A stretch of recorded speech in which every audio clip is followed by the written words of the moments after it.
வணக்கம், எனது பெண் இது நீ வாசிப்பெரும்பு 119. இன்றைய சிறப்பு வாசிப்பெரும்பில் நான் எனது ஒரு தீய குணம் ஒரு நல்ல குணத்தை பற்றி தான் வாசிக்கப் போகின்றேன். மனிதர்களின் குணங்கள் அவர்களின் வாழ்க்கை அனுபவங்கள் பழக்க வழக்கங்கள் போன்றவற்றில் இருந்து உருவாகுகின்றன. சில குணங்கள் மாற்ற முடியும், ஆனால் சில குணங்கள் வேர் பதித்திருக்கின்ற மாதிரி மாற்ற இயலாது.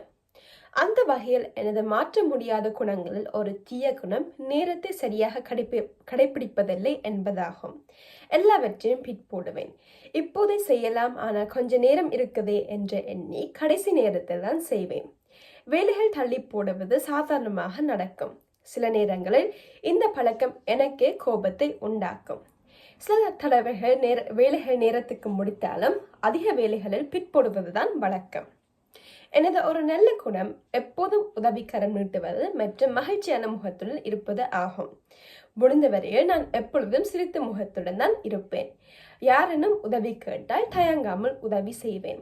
எனக்கு தெரிந்ததை மற்றவர்களுடன் பகிர்ந்து அவர்களுக்கு உதவுவதில் மகிழ்ச்சி அடைவேன். நண்பர்களுக்காகவும் குடும்பத்திற்காகவும் எப்போதும் துணையாக இருப்பேன். நன்றி, வணக்கம்.